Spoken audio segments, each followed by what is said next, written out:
Hello friends, welcome to my channel. तो friends, आज की वीडियो में हम कुछ नए सेंटेंस स्ट्रक्चर सीखेंगे। तो चलिए क्लास स्टार्ट करते हैं। हमारा सेंटेंस है करने दोगे या नहीं। जैसे एग्जांपल है, तुम मुझे करने दोगे या नहीं। Will you let me do और नॉट। इसका सेकंड एग्जांपल है, तुम मुझे पढ़ने दोगे नहीं या नहीं। Will you let me study और नॉट। तीसरा एग्जांपल है, तुम मुझे सोने दोगे या नहीं। Will you let me sleep और नॉट। तुम मुझे पूछने दोगे या नहीं। Will you let me ask और नॉट। तो करने दोगे या नहीं, उस तरह के सेंटेंस को हम इस तरह से बनाते हैं, विल यू लेट मी और नॉट। हमारे दूसरे टाइप के सेंटेंस है, मुझे क्या, तुम्हें क्या। इस तरह के सेंटेंस हम बोलते हैं, तो उसको देखिए कैसे बनाते हैं। मुझे क्या, व्हाट टू मी। तुम्हें क्या, व्हाट टू यू। एग्जाम्पल ले लेते हैं इसका, मुझे क्या बोलने दो उसे। हम ऐसे सेंटेंस बोलते हैं तो उसको इस तरह से बनाते हैं, what to me let him speak. What what to करके फिर हम सेंटेंस कर देते हैं, तुम्हें क्या, वह कहीं भी जाए। What to you wherever he goes. मैं तीसरा एग्जांपल है, तुम्हें क्या, मैं किससे भी बात करूं। What to you whoever I talk to. तुम्हें क्या, मैं खाऊं या नहीं। What to you whether I eat or not. तो मुझे क्या, तुम्हें क्या वाले सेंटेंस हम इस तरह से बनाते हैं।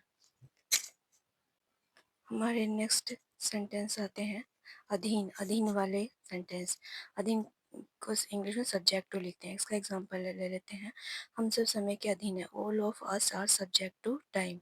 तो अधीन को इंग्लिश में सब्जेक्ट टू बोलते हैं। सेकंड एग्जांपल है, सफलता मेहनत के अधीन है। Success is subject to hard work. हमारा तीसरा एग्जांपल है, ईश्वर भक्ति के अधीन है। God is subject to devotion. जीवन मृत्यु के अधीन है। Life is subject to death. तो अधीन वाले वाक्यों को हम, सेंटेंस को हम सब्जेक्ट टू से ट्रांसलेट करते हैं।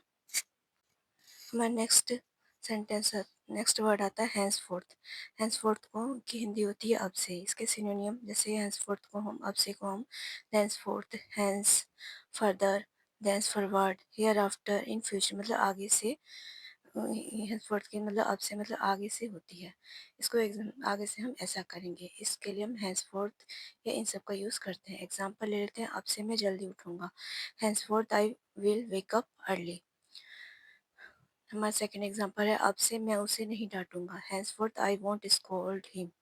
हमारा थर्ड एग्जांपल है, अब से तुम्हें मेरी आज्ञा माननी पड़ेगी। Henceforth you will have to obey me. हमारा नेक्स्ट सेंटेंस है, अब से मैं उससे नहीं मिलूंगा। Henceforth I won't meet him. तो फ्रेंड्स, ये